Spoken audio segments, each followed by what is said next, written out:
As दूसरे as के respect में कितना ऊंचा है, बैंकिंग है, कैंट है, तो इस सुपर एलिवेशन कितना एलिवेटेड है, एक के रिस्पेक्ट में दूसरा कितना एलिवेटेड है, उसको बोलते हैं हम लोग सुपर एलिवेशन।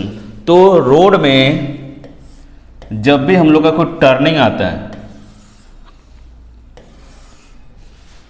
जब भी कोई टर्निंग आता है तो उस केस में अगर इधर हम लोग का रेडियस है, इस डायरेक्शन से हम लोग का रेडियस आ रहा है, तो जो आउटर साइड है उसको हम थोड़ा सा इंक्लाइन कर देते हैं with respect to the inner edge. क्यों करते हैं? हम लोग का पर्पस क्या है?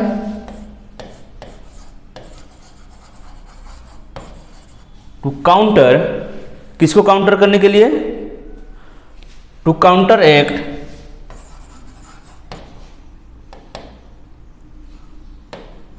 जो हम लोग का फोर्स लगता है सेंट्रीफ्यूगल फोर्स, उसको काउंटर एक्ट करने के लिए, टू काउंटर एक्ट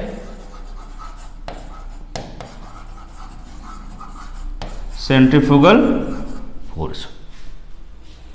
यहां पे एक तो हमारा सेंट्रीफ्यूगल फोर्स को काउंटर एक्ट करने के लिए तो हमारा ये रहा फोर्स P, इसको काउंटर एक्ट, ये हो गया हमारा सेंट्रीफ्यूगल फोर्स। कितने का बराबर होता है? मास एक्सेलरेशन। एक्सेलरेशन होता है, रेडियल एक्सेलरेशन कितना होता है? v²/r। तो इसको एक्सेलरेशन करने के लिए हम लोग क्या करते हैं? सुपर एलिवेशन प्रोवाइड करते हैं। तो चलिए देखते हैं कि हम लोग का सुपर एलिवेशन हम लोग कितना प्रोवाइड करेंगे, कितना प्रोवाइड करना चाहिए, कौन सा फॉर्मूला यूज करेंगे। तो ये हमारे पास सिंपल सा है, एक सुपर एलिवेटेड पेवमेंट, जो कि हम लोग का एक व्हीकल आ रहा है इधर से या फिर इधर से जा रहा है समझिए, तो जिस पे लग रहा है हमारा सेंट्रीफ्यूगल फोर्स P और उसका सेल्फ वेट है W। तो सेल्फ वेट कितने का बराबर हो जाएगा? m इंटू जी, और P कितना होगा? mv²/r। तो P/W कितना हो जाएगा? mv²/r upon mg equal to v²/gr।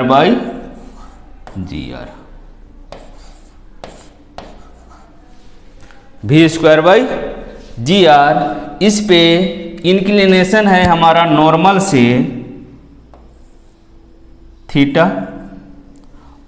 तो अगर ये थीटा है तो ये कितना होगा? थीटा। या फिर आप समझ सकते हैं ये हमारा कितना है? tan थीटा, जिसको हम लोग बोल रहे हैं थीटा, बहुत ही स्मॉल इंक्लिनेशन होता है थीटा, इसलिए हम लोग लिख रहे हैं। तो इसका अगर हम लोग कंपोनेंट लें, अगर हम कंपोनेंट लें तो P का कंपोनेंट कितना हो जाएगा? P cos थीटा, इधर थीटा है तो इधर हो जाएगा P cos थीटा। अगर इसका नॉर्मल में देखें तो परपेंडिकुलर हो जाएगा P sin theta. Similarly W का अगर हम लोग कंपोनेंट देखें परपेंडिकुलर तो W sin थीटा, और उसके अलोंग लिखें तो क्या हो जाएगा? W cos theta. यहाँ पे जो टायर होता है तो टायर पे भी क्या होगा? ऑब्वियसली टायर भी कुछ ना कुछ क्या देगा? इसको रेजिस्टेंस देगा, स्लाइड होने से रोकेगा। तो क्या दे रहा है? Frictional force. फ्रिक्शनल फोर्स हम लोग लिखे हैं F इक्वल टू, जो F है फ्रिक्शनल कोफिशिएंट इनटू उसका नॉर्मल रिएक्शन। तो नॉर्मल रिएक्शन के मल्टीपल ऑफ फ्रिक्शनल कोफिशिएंट, ये होता है हमारा फ्रिक्शन फोर्स। तो हमको यहाँ जानना पड़ेगा कि नॉर्मल फोर्स कितना है। तो नॉर्मल फोर्स, कौन सा नॉर्मल फोर्स लिख रहे हैं यहाँ पे? नॉर्मल फोर्स लिख रहे हैं दिस वन, ये है हमारा normal force.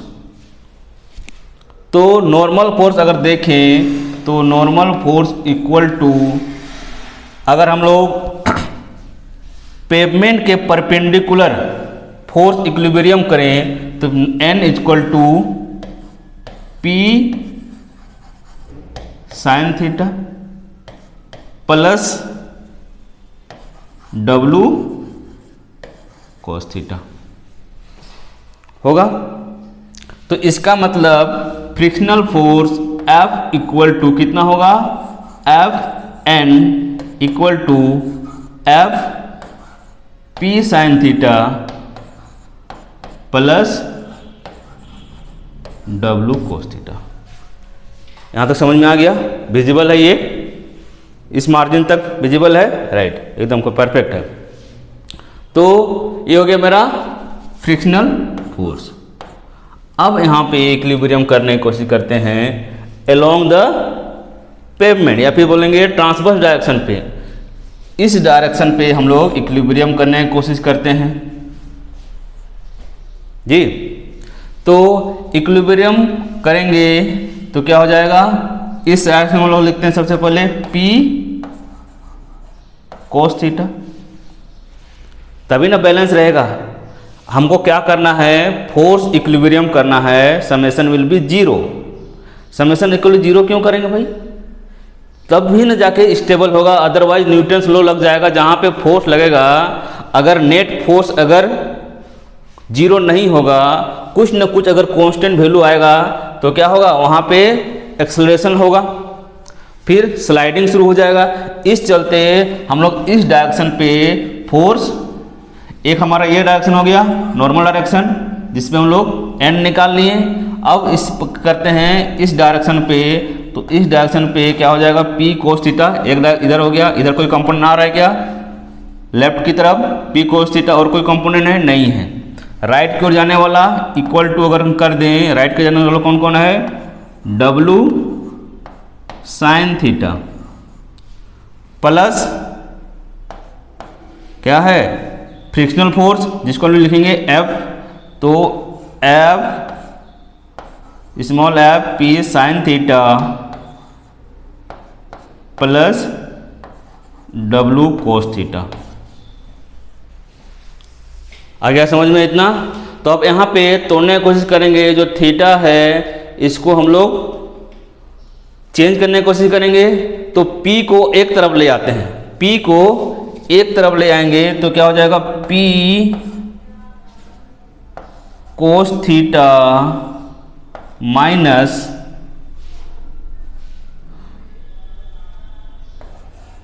F sine theta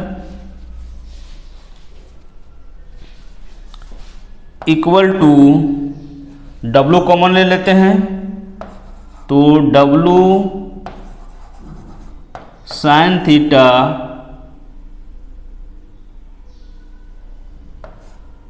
plus F cos theta होगा। इतना विजिबल है, राइट। अब ऊपर लिखते हैं, तो P बाई W कितना आ रहा है, P बाई W आ रहा है हमारे पास sine theta plus sine theta plus F cos theta minus cos theta minus F sine theta. तो हम लोग क्या करेंगे, अब कोस थीटा से ऊपर नीचे डिवाइड कर देंगे, कोस थीटा से ऊपर नीचे डिवाइड कर देंगे तो क्या हो जाएगा, इसको हम इरेज करें,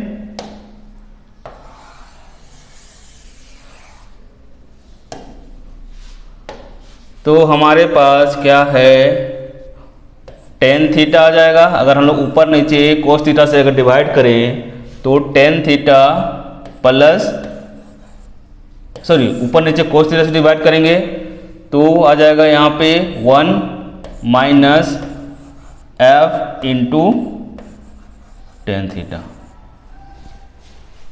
F इंटू टेन थीटा। हम प्रीवियसली क्या देखे थे, P by W equal to V square by G R. तो क्या इसको हम लोग इक्वेट कर सकते हैं P बाई W से, तो क्या हो जाएगा V square by G R, V square by G R. यहाँ पे टेन थीटा क्या है, टेन थीटा जो हमारा इंक्लिनेशन है, टेन थीटा इंक्लिनेशन है, वो क्या है, सुपर एलिवेशन।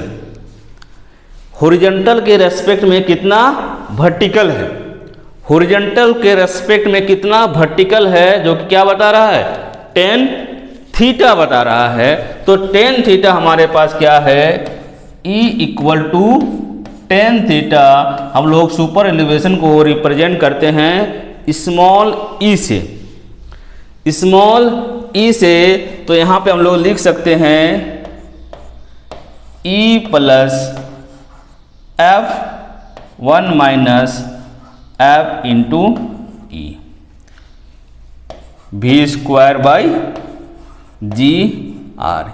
ये हमारे पास क्या हो गया, एक जनरल फॉर्मूला हो गया सुपर एलिवेशन एंड फ्रिक्शन के साथ किसका रिलेशन करता है हमारा वेलोसिटी, अगर मेरा v है तो यहाँ पे F क्या है, F is the lateral friction coefficient, longitudinal नहीं है, लेटरल है। तो लेटरल हम लोग कितना लेते हैं, मैक्सिमम वैल्यू लेते हैं 0.15।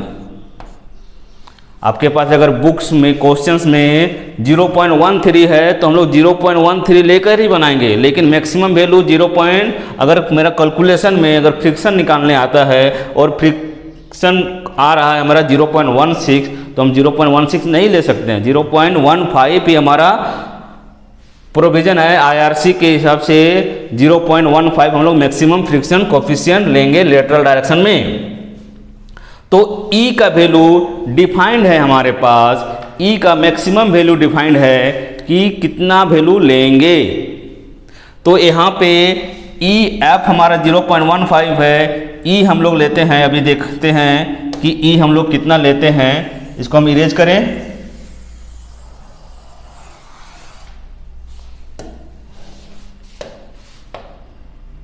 E वैल्यू लेते हैं अर्बन एरिया में E मैक्स, ई मैक्स लिखिए कहाँ पे, अर्बन एरिया पे, अर्बन एरिया पे कि अर्बन एरिया मतलब अर्बन रोड, अर्बन रोड में हम लोग लेते हैं 4%, 4%। यहाँ पे कितना लिखेंगे 0.04। सिमिलरली ई मैक्स रोलिंग का केस में, प्लेन एंड रोलिंग हम लोग पढ़े हैं, अलग अलग टेरेन पढ़े थे, plain, rolling, mountain and steep. Similarly उसमें प्लेन एंड रोलिंग केस में आता है तो प्लेन एंड रोलिंग 0.07 मतलब 7%। हिली ट्रेन मतलब कि माउंटेन एंड स्टीप का बात करें, E max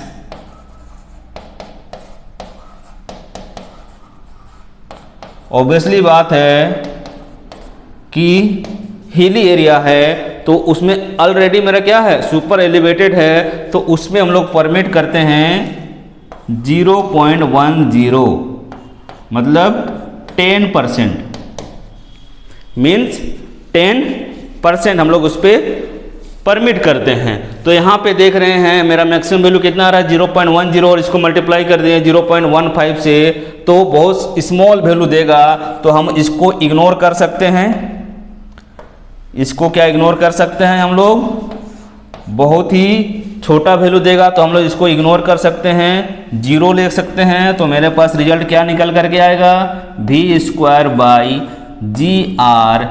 equal to E plus F। v²/GR equal to E plus F। तो ये रहा हमारे पास सुपर एलिवेशन का फॉर्मूला। तो नेक्स्ट में हम लोग देखेंगे कि इक्विलिब्रियम सुपर एलिवेशन क्या होता है, फिर अलग अलग तरह का जब हम लोग प्रेशर आएगा तब दोनों का वैल्यू कितना मैक्सिमम होगा, कितना लोग डिजाइन करेंगे, सुपर एलिवेशन डिजाइन किस तरह से करेंगे वो हम लोग देखेंगे। तो आज हम लोग सीख गए कि सुपर एलिवेशन का क्या फॉर्मूला होता है? सुपर एलिवेशन का फॉर्मूला होता है V square by G R equal to E plus F.